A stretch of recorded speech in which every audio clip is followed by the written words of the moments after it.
Hi, friends. Welcome back to another episode of the Better Events podcast. I'm Logan Clements, one of your co hosts. And this week, you're just going to be hearing my voice. As you might remember, we do these episodes every so often, usually one in the spring and one in the fall when our event season gets busy. But you're just going to be hearing from me this week. And I am going to be talking all about my experience working at the Paris 2024 Olympic Games last month. I'm going to talk a little bit more about the games themselves, kind of what opportunities are there, and then dive into behind the scenes of what my role was and even in like a typical day in the life. And I'll end with talking about some of the opportunities there are for event pros when it comes to working future Olympic Games. So without further ado, let's get into the episode. Welcome to the Better Events Podcast. Join two event strategists, Logan Clements and Mary Davidson, who believe we can all create, host, and attend better events. In this podcast, you will learn about event strategy and actions that you can use today as an event host, planner, or manager. Hear directly from the people who are creating innovative and inspiring events today and tomorrow, and grow your business along the way. Now, let's get started, and thanks for listening to the Better Events Podcast. Hi, friends. Logan Clements here, and I'm so happy to be with you this week on our Better Events podcast. You are just going to be hearing from me, as I mentioned in the intro. Mary is going to be dropping her solo episode next week. This is something, if you've been with us for a couple seasons, you notice we usually do once in the spring and once in the fall, because as event pros, those can be kind of our busy seasons. So this week's episode, I'm going to be talking all about my experience at the Paris 2024 Olympic Games that I just had about a month ago, 2 months ago. I can't believe the time has flown. And I'm going to take you behind the scenes a little bit and explain more about what I did, describe kind of a typical day in the life, as well as talk about some of the opportunities there are if you are an event pro who was at home watching the Olympics and you're like, dang, I really want to be there. So I'm going to talk all about that here in this week's episode. And why we chose this topic, it's a little bit, I feel like a little funny for me because it's the Olympics. I love the Olympics. So, of course, I want to talk about it here on the podcast. But I do think the Olympics are such an interesting event to work because so many other events that we have in the event industry, they like to call themselves the Olympics of tech conferences or the Olympics of, I don't know, event pro conferences, you name it. It is used as kind of a standard. And a lot of times I feel like in that context, it's because the Olympics are so big and massive and complex and so many things happening that other people then are like, yeah, that's what our event is, but just for a different audience than, international countries and athletes. So that's just something that I know the Olympics are so exciting. They come around only every 4 years for the summer, 4 for the winter, but every 2 if you're an Olympics fan.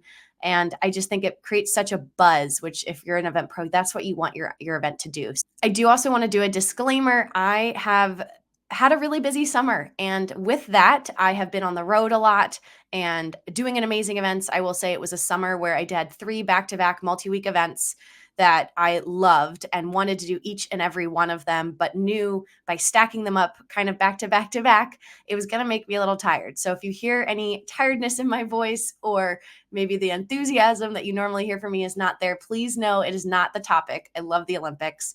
But just being here real with you podcast listeners, it has been a really amazing but really long summer, and I still have not given myself the time to recuperate properly, and something I'm looking forward to catching up to this, September, October, and throughout this fall, just kind of slowing down a little bit, less multi-week events and more shorter term, like 1 day, 2 day events.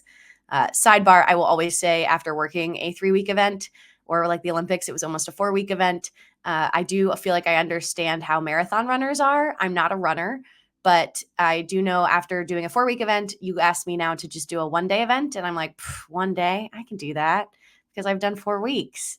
So I'm assuming that's what it's like when you ask a marathon runner to run 2 miles or 3 miles when they're used to running, 15, 20 plus. So that's a positive, but I do need time to recharge. And we talk about boundaries here. So just wanted that in there. But let's get into it. The Paris 2024 Olympic Games. Wow. Okay. So where to start? Well, this was my 3rd Olympic Games. My first one was in 2018 in Pyeongchang, where I volunteered. And I'm going to link that article that I wrote about my lessons learned from working the Winter Olympics. And that was such a fun experience. I volunteered with Team USA for team processing, which is helping the athletes get their gear right when they arrive. I feel like this year for Paris, Team USA at least did a really good job on social media showing the athletes coming out of the fitting rooms and trying things on. And so that it was where I was in Pyeongchang. I was the one helping them in the fitting, not in the fitting rooms with them, but in those changing areas, swapping sizing, making sure everything fit and they were happy with what they had. So that was what I did in 2018. And then I had the opportunity to get to run around and be a fan and just soak up what an amazing event the Olympics are. And just, again, it was research. I wanted to know what companies were there, what opportunities were there. And volunteering was a great way to get my foot in the door and get the Olympics kind of like on my resume that, yes, I've experienced it from more than just the fan perspective, by also volunteering. Then I did the Tokyo 2020 Olympic Games, which if you remember, those were in 2021. But there I was a venue producer for indoor volleyball, which was working on the sports presentation, game presentation, entertaining the fans who would have been there in person, or at least doing that in-person atmosphere. Again, there weren't any fans in Tokyo, so we were really entertaining the athletes as well as some of their, teams that came to support them or from their country, they were able to come. And then we were working with TV as well. So that was in 2020. I talked more about that in episode 20. I'll link that here in the show notes if you want to go back and give that a listen, because I talk about that experience and some of the opportunities that were top of mind for me then about working at the Olympics. And then most recently, this year for Paris 2024, I worked for OBS, the Olympic Broadcasting Services. So this was where I actually got to work on the broadcast television side of things, which in this capacity, in this specific role, was new for me. But I'd often known that what I did in arena, in the game presentation side, I often had a colleague or someone who did something similar, like to me, of being on the field or down by the field of play, and they were working with broadcast and TV. And with what we do for game presentation, I'm often in contact with the TV director. I know the camera crew, I know the people. And so I was already kind of familiar with it and I knew the role, but I had not officially worked in Olympic Games for broadcast. And so OBS is actually the worldwide TV provider for the Olympic Games. And that's just me putting that in my own words. But if you are an American listener, we had NBC is our Olympic rights holder. And so everything that you watched on NBC, I would say probably, again, I don't have exact numbers on it, but how it's been explained to me, I'd say probably 70 to 80% of those cameras are OBS that are covering the sports, the different shots you're seeing. And certain sports, like the sports I ended up working in Paris, NBC would send extra cameras, extra crew to those sports that were really big in the US. So think track and field, think swimming. And what I ended up working, I was at Bercy Arena and I worked basketball, 5-on-5. I have to say that because we had 3-on-3 basketball as well, but 5-on-5 men's and women's basketball, artistic gymnastics, which is think Simone Biles, Jordan Childs, all of those, the goats of gymnastics. And I also worked trampoline gymnastics, which was really fun. So I was at Bercy Arena, one arena the whole time. And we did have a crew. We had our OBS crew, and we did have a pretty sizable crew from NBC. But OBS is if it was covering all of the sports. So if you were someone who maybe got into NBC's Gold Zone, which is like the NFL Red Zone, where it was going from sport to sport to sport, that is going to be a majority of what you see is probably going to be OBS's cameras, especially some of the lesser known sports in the US where NBC isn't going to send a camera. OBS was there, had a camera crew, a director, and they're sending it out to the world feed. So if you're an international listener here, and you don't know for NBC in the US, it's whoever your whoever was your country's broadcaster of the Olympics gets OBS's feed. So that was pretty cool to get to be on the broadcast side of things. And then I was a field producer for the Athlete Moment, or we called them AMOs. I feel like it was Athlete Moment Opportunity, but we would say AMO for short. One of my fun facts about the Olympics and any of these international sporting events is everyone loves acronyms. And on the podcast, we always say there's a lot of jargon in events that can feel very prohibitive or just kind of like a hurdle to make sure that you understand what you're talking about or what people are saying in meetings. And international sports, I feel like, is its own beast of acronyms. And it is really funny because once you start to understand, what these are, then you're going to be able to understand them better. For example, in Tokyo, there was I think it was TOCOG, and that's the Tokyo Olympic Committee, or the Tokyo Olympic Organizing Committee. for the Olympic Games. I think that's where the OG comes from, but TOCOG. And you would see these acronyms written on documents and you'd hear them verbally said, you see them on credentials, like all of these, there's a lot of acronyms for different things. And so we would just call the athlete moment AMO. So if you hear me say that, that's just because that's what I called it for 4 weeks. But the athlete moment was something that came out of COVID, and it was an opportunity for athletes to connect with friends and family back home. Again, during COVID, during the Tokyo Games, they weren't allowed to have their friends and family there. And so it was a way that it was like a video call that their friends and family could dial in. And then there was a station right after the athletes done competing before they go through what we call the mix zone, which is where they have to go through and they talk to all the TV reporters. It's mixed, I believe. Then they go to, because they're going then to radio, and then they go to a press conference. So it's before they get into kind of the media frenzy that is the Olympic Games, there was a station where they could see, they'd have a microphone and a speaker, and they could talk and hear their family and their friends. And this is something that was at a portion of the events in Tokyo, had some success, had some traction. Athletes were happy. They did it in Beijing in 2022 at all of the winter sports, had more traction, more excitement from the athletes and the families to have this moment of connection. And then they ended up doing it here in Paris and covering, I think we had 35 out of the 45 sports, which is amazing. I think that's such a cool opportunity for athletes. And I think some of the sports that we didn't cover were either like no one got to go to surfing that was all the way out, out on an island, and just some of the other ones, I think like tennis we didn't cover, and just some other ones where maybe either access to athletes or it just was really hard logistically to get all the people that are behind the scenes to make that athlete moment happen there. So yeah, I did basketball, artistic gymnastics, and trampoline gymnastics. And so the gist of it is, yes, the athlete finishes competing, they're done. And then as they exit the field of play, which is a term for, or the FOP, FOP, is whatever it is that they use to compete. So soccer, it's a field; basketball, it's the court; gymnastics, honestly, we called it the field of play. I don't know if there's another word for it because there's so many different apparatuses, the balance beam and the uneven bars and the floor. Those are all apparatuses. So the field of play is kind of the big box around the whole thing. So when they exit that, they could stop at our station and have a moment with their friends and family. And the intention behind what we were doing was really powerful. Like when we had a successful athlete moment, it was amazing. I mean, you got chills. I've been told by other producers who've done it in the past, don't be afraid if you tear up a little bit. I definitely felt all of the emotions because it is something that for the athletes, it is a moment for them to connect with, loved ones and people who, maybe who couldn't make it to Paris because they're older or a larger group or something like that. So yes, this was just really, really cool to get to be a part of. Before we continue with this week's episode, here's a quick ad about our 2024 Better Events Conference.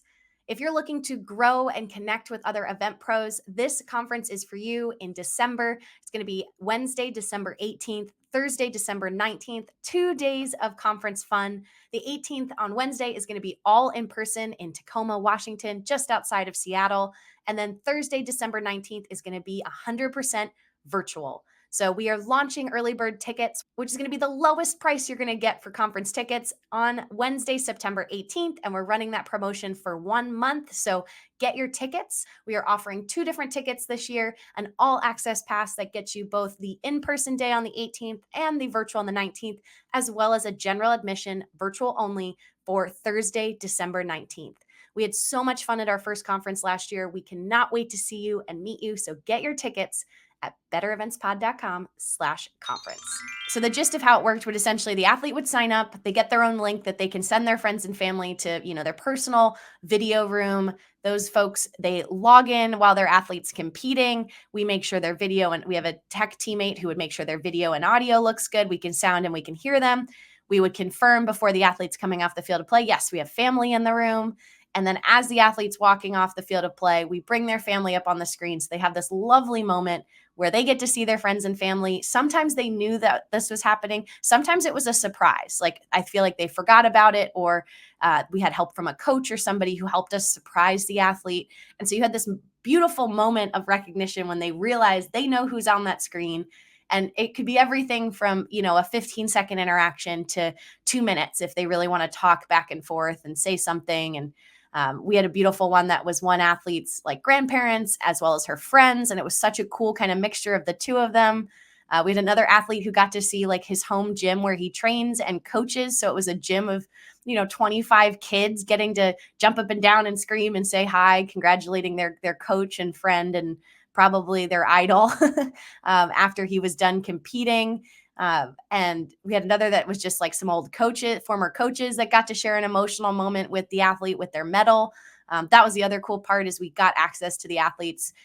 They don't go through the mix zone until if they win a medal, they don't go until after the medal ceremony. So then they come through and that's just so cool seeing an athlete wearing their medal, holding it up to the camera. They're so proud. They're sharing it with their friends and family. And so it was really, really cool to be a part of. It was like I say like I do sports presentation and work in sports because sometimes you do things for 60,000 people, for a stadium of people. You're trying to make them all happy at once.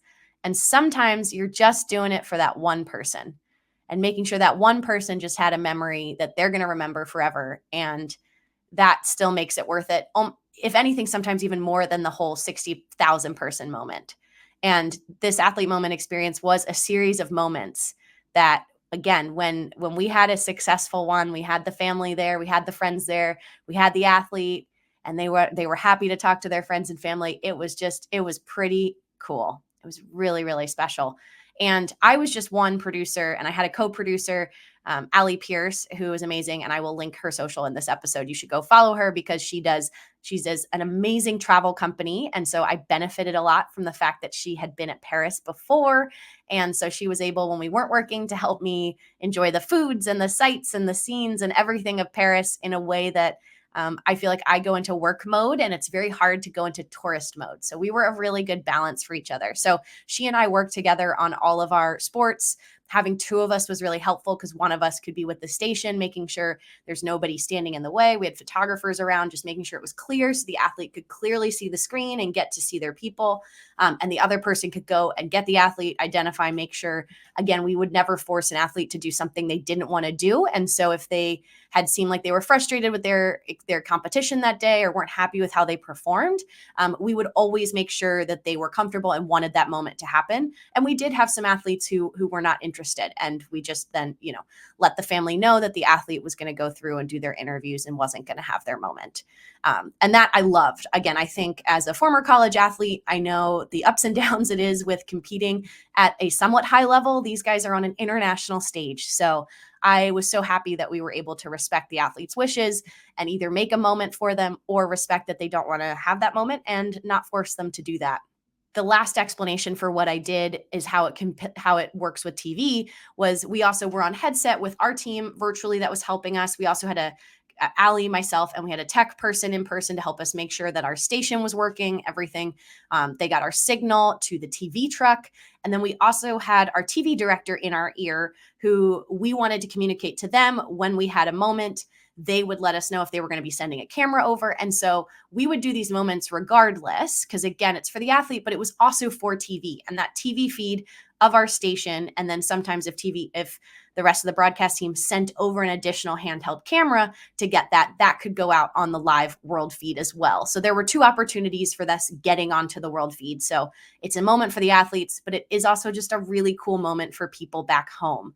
And that is a feed or a recording or a clip that our international broadcast partners would have opportunities to show. Like if we had an athlete from South Africa, the South African broadcast partner could take that and put that into their broadcast. So it was seen as sometimes in other sports too, this like acted as I think they call it sometimes the kiss cry section, or, that moment that you see on TV of the athlete running to hug their family in the stands. Again, we had family in the stands this year too, but it was just to supplement that. This was an additional connection point for our athletes and family and friends, and for broadcasters to, again, add to that story that is, the athlete journey and the Olympics, because the Olympics are about the competition, but they are also always about storytelling and telling the complete story of the athlete. And this little segment that we were doing was just one piece of all of that. And so, yeah, typical like day in the life of working as a field producer, different than the game presentation life where I had to be there before doors opened, because once doors opened, you're on. This was really like we were doing post-competition interviews. And some of the days of gymnastics, for example, the competitions were kind of rolling, so they were constantly finishing. And then there was basketball, though, where it's a full basketball game, and then there's interviews. And so while it was important for us to be there during competition, often, like I said, to kind of follow the pace of play, understand the athletes that we have signed up, are they going to be interested? Are they having a good game? Are they playing? Are they getting the scores they want? So we would show up about an hour before the competition started, and we'd come through our broadcast compound for most of the Olympic venues, as well as I had this in the past too. They will have the main compound or the main venue, and then outside of it, they usually have to build on using like kind of temporary structures, a broadcast compound, because surprisingly, there are a lot of people who work the Olympics, and there's a lot of people behind the scenes. So for like maybe the 10 cameras or 20 cameras you might see out on the field of play as a fan, there are at least double that behind the scenes supporting them, helping with editing, switching, shading.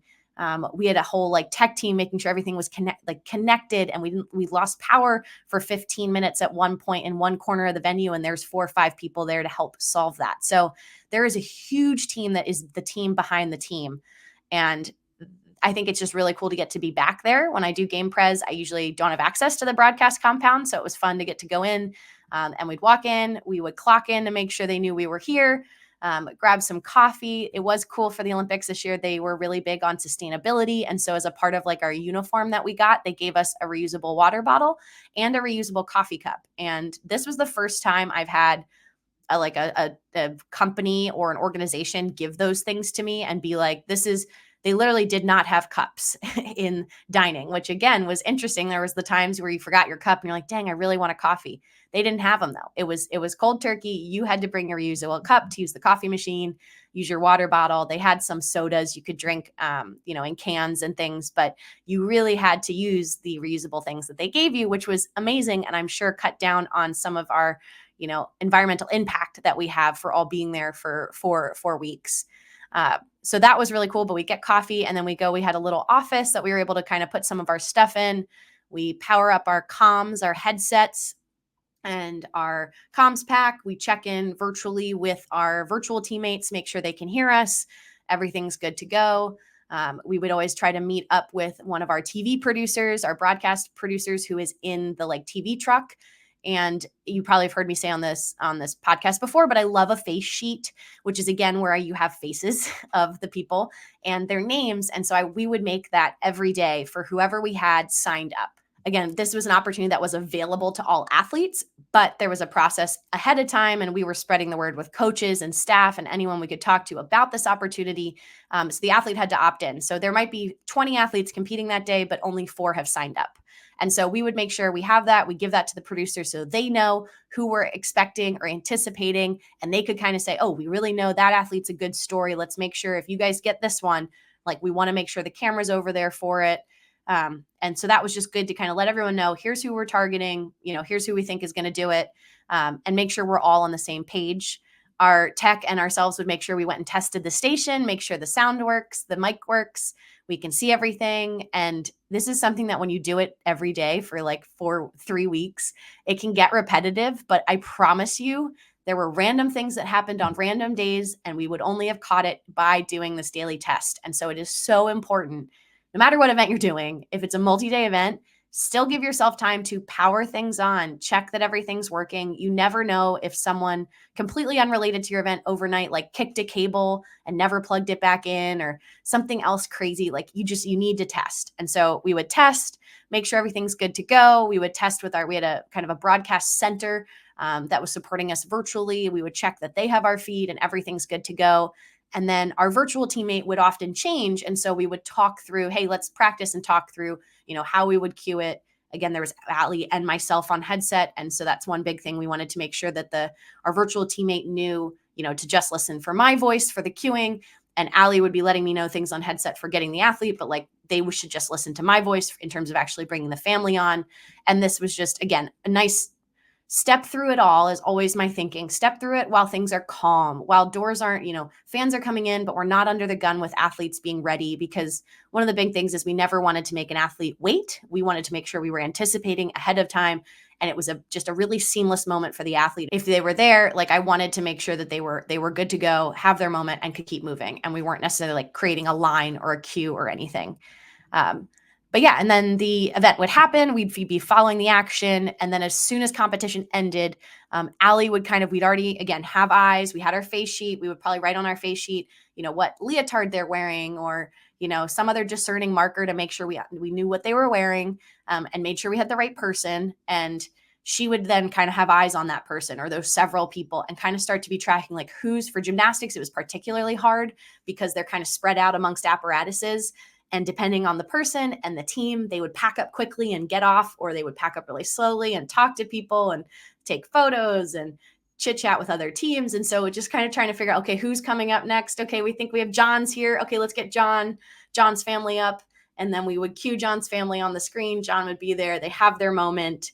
They get to talk and say hi to each other. And then the athlete usually waves, thank you so much. And they start to walk off to the media zone, mixed media zone. And then that's when we would take the family off the screen. And it was just really cool. You can rinse and repeat. We could have up to, I think we did as many as 5 back to back one day. And that was really exciting. But it could also be as few as just 1, where we only had 1 athlete who had signed up. And again, I think I thrive personally in that fast paced atmosphere. And so it was really fun when we had a lot of them. But again, I loved them all. I don't think I had a single athlete moment that I was like, oh, this didn't still, make you feel the feels in some way. So that would be once we did our athlete moments, we would we would make sure then we're all done. That's the end. We're going to let our TV friends, our broadcast friends know, hey, we're done. No more athlete moments. We would thank our virtual teammates, power down our station. And then every night we would write a report, a pretty simple one, but just, a report back to our executive producer to make sure that they're in the know of, what worked, what didn't, how many we got, how many successful ammos we had, and any other highlights or anything like that. And then we just rinsed and repeated that and just rotated through our sports. So we had artistic gymnastics first, then we had trampoline for a day there in the middle, and then back to artistic gymnastics. And then we had the semifinals and medal matches for men's and women's basketball. So it was action-packed. It was really fun. Again, I love sports. So if you pay me to be at a sporting event, I'm a pretty happy clam. And the more I've talked about it ahead of time, I felt like I was jinxing it, telling people what sports I was working, because they're just so cool. And I am very vocal that I'm a fan of any and all sports. And so that means sometimes I can work, some of the lesser known sports, and I'm okay with it because I love them. So it was very interesting being like, oh, I have some better known sports. I have done a lot of basketball. So that was one that helped. I knew the pacing, I knew the flow. And my colleague Allie had worked some gymnastics, so she knew the pacing, she knew the flow. So we were a good tag team of the two of us working that. So that is, again, probably why we got those sports. But it was pretty cool to be like, wow, I'm here while some of the greatest of all times across all of those sports are doing it. And of all the ones I did, I know trampoline gymnastics is probably the lesser known, but they got a fan. They made a fan out of me. It is high stakes. They are bouncing high on this trampoline. They're doing flips. They're doing tricks. But the devastating but amazing part of it is it's like one and done. You get one try at your routine. If you fall, that's part of your score. And in the preliminary round, the qualifying rounds, they let them do they had 2 routines they could do, but it was cumulative. So if you fell on your first one, you would have to have a really, really amazing second one to make sure that you could still make it through. And so that was just, it was really stressful to watch in a good way, but just, I was stressed for the athletes because of how high the stakes were with everything they were doing. But it was just so cool. So trampoline gymnastics, you've got me. I'm a fan. And I think before I wrap up here, just talking about a little bit more of how to get hired at the Olympics, how I got this job. This one came through one of my sports connections that I already had. I'd worked a couple multi-sport games with them. And so when they were putting together their team of producers, like I mentioned, I've done basketball before. And so I was one on their list of producers that they were able to call. And it's somebody that I'm very adamant and open that, hey, I want to work the Olympics. This is something I vocalize, I verbalize, I say it a lot. And so I think that's helped me be on that person's list to call. But so much about being hired at the Olympics is there are avenues that are a little more straightforward, and then there's avenues that are not so much. So like volunteering at Team USA, that's an application process. All of these things, I would say if you are someone who wants to work the games, it's 18 months out. You need to be thinking 18 months ahead of the Olympics. If you're thinking about the Olympics that year that they're happening or 4 months out, it's probably going to be too late. That's not saying that's impossible. I swore on LinkedIn, I saw some people posting last minute they needed logistics managers in Paris, the month before. And while that is a thing, I'm going to assume they had a lot of people apply because it's a last minute opportunity. So I'd say anywhere from 2 years to 18 months out, you want to make sure that you start just talking to people, reaching out to companies. Again, the volunteer process, I think the application opens 18 months out. It definitely closes at least 6 months out from the games. And so volunteering with Team USA or your country is always an opportunity. You can volunteer with the games themselves, like Paris 2024 had volunteers. When they're volunteers, you're not paid. They don't pay for your flights. They're not paying for your hotel. They don't pay you to work. You are volunteering, but they'll often feed you, and you do get access sometimes to some of these venues or these experiences that you wouldn't have as a fan. And a way to make that more cost efficient, I've seen volunteers share an Airbnb, kind of buddy up. I did that my first games. I had my own place for a week, and I just had my second thing was cancelable, refundable. So I ended up canceling it and getting a different thing with 2 other volunteers to save money. So like you can make it make sense for you based on your budget. But then there's also so many opportunities. Like I met with one of my girlfriends from Shanghai that I knew from working there, who she works for an agency that a sponsor hires because the sponsor does a house.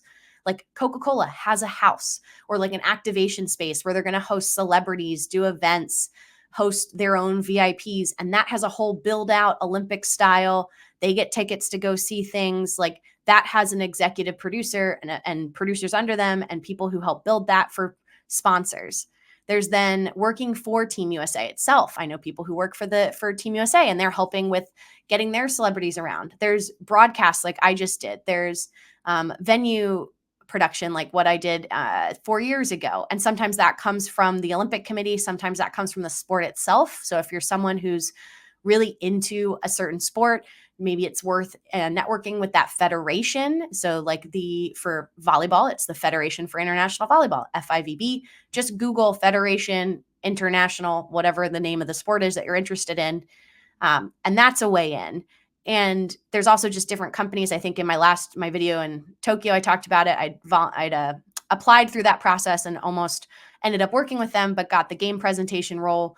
Was Jet Set Sports. They do a lot of the logistics here in the US for VIPs and by VIPs, you're not thinking Snoop Dogg. VIPs meaning VIPs from the US who have paid a lot of money to have this hospitality package where they land in Paris, they get transportation, maybe their hotel's included, they have their tickets, and they need people to help them get around. So that hires a big team of people.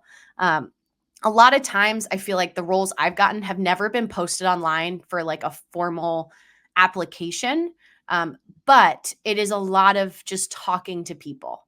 And there's nothing wrong with reaching out to folks on LinkedIn. I think you can be very genuine in terms of just wanting to understand what they did at the Olympic Games. Like you can just search Olympics and see what comes up in your network. I know most people are willing to talk about their experience. They don't necessarily have connections to, help maybe get you hired, but it's worth talking to and just seeing, is there someone else that I should talk to? Because I have found some people who work the Olympics, once they're in one, they work a lot of them. And that's like, it just kind of grows from there. And then there's also people who work one and they're done and they decide they want to do something else, but they still know people who are still working the Olympics. There are just, I guess, my final thought for you here as we wrap up this behind the scenes into the Olympics episode. There's a lot of avenues to get into the Olympics. There's not one way to do it. There's no right way to do it. I mean, my journey was 2018. I volunteered because I wanted to just get my feet wet. I wanted to do it.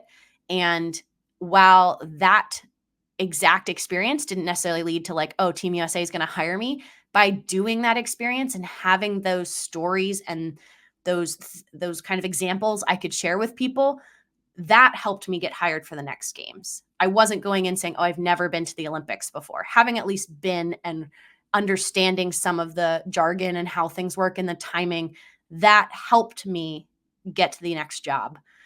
And so I just think there's a lot of opportunity there. You're going to have to be scrappy if you want to work the games. And again, you're just never going to know kind of where that opportunity is going to come from. But I do know, even if you don't know where, the only way to work at the games is to tell people you want to work at the games and really put it out there and be reaching out and talking to people and building your resume so you have the relevant skills for whatever you're looking at. But really just letting people know that this is what you want to work. You want to work the Olympics. And that's, I think, something that a lot of people are hoping that, an opportunity would just fall in their lap. And I would say that probably isn't the case unless you're someone who's worked a lot of games. Then yes, people will come knocking on your door and calling you without you having to do anything. But I have definitely, as a business owner, been very, I've really subscribed to the idea that you can create the opportunities that you want for yourself. And sometimes they're going to look a little different than maybe what you anticipated. But once you're there, more opportunities are going to open up. And so I know I'm personally excited for 2026 for Milano Cortina, the Winter Games. Those are going to be in February 2026. And so if you're doing your math here, we are almost 18 months out from the next Olympics, which is kind of crazy, but that's how it is with a summer into a winter sport. And so personally, I'm going to be working my network these next couple months to really just put it out there that I want to work the Winter Games. And again, if it's in this role that I was just in or a different role, I'm very open to it. I just know the Olympics have a fan for life and they have somebody who really wants to work them for life. So yeah, that brings me to the end of my behind the scenes at Working Paris 2024 Olympics episode. Thanks for sticking with me. I think before I wrap up, I'm going to do a bonus tip because I love a random tip, listeners. My bonus tip this week is to have a Mary Poppins bag. If you watch Mary Poppins, she has a bag that holds all the things. It holds an umbrella, it's a tea set, all the funny things that come out of this bag. I have a much smaller version of this, more like a little kind of clutch. And the idea behind the Mary Poppins bag is it's just a little clutch that has all the random things. Some of you event pros are gonna be like, Logan, I know I have an event kit. Event kit's great as well, whatever you want to call it. But I have like a little pouch that is just my random, all the little things. It's got pens, it's got Post-its, it's got Band-Aids. That's a big one. Ibuprofen. I have that leftover. I had leftover from a bachelorette party once, the little individual wrapped 2 pills in a pack. I've started doing that because that's a little nicer for giving a speaker or somebody who needs some meds in an official container versus 2 pills out of my larger bottle. Stain remover, like a Tide to Go pen, scissors. And most recently, I added some emergency chocolates because you never know who needs some sugar. But I had some colleagues the other day at a recent project have some fun trying to guess what items I had in this bag because I had so many random things in it. But get yourself a Mary Poppins bag. It's fun to be prepared on site and you never know what you're going to need. Well, that brings me to the end of this episode. You can follow us on Instagram, Facebook, and LinkedIn at Better Events Pod. Don't forget to join us in our private community on Substack. You can be a free subscriber and you're getting our monthly newsletters, but I'm telling you, the paid subscriber track is where it's at. We've got bonus episodes every single month. We've got our third quarter meetup coming up later this month. Our community on Discord. It's a really fun time. So if you're considering or feel like you've gotten any value out of this podcast, consider joining our paid community. You can always send us an email at bettereventspod@gmail.com. And you can connect with Mary and I directly on LinkedIn. We love hearing from you as well. And we can't wait to see you also at the Better Events Conference. Tickets are going to be launching later this month, so keep an eye out to get those early bird prices. But we will be gathering December 18th and 19th for the 2024 Better Events Conference. And as always, we want to thank you for listening, and we'll be back in your feeds again next Wednesday.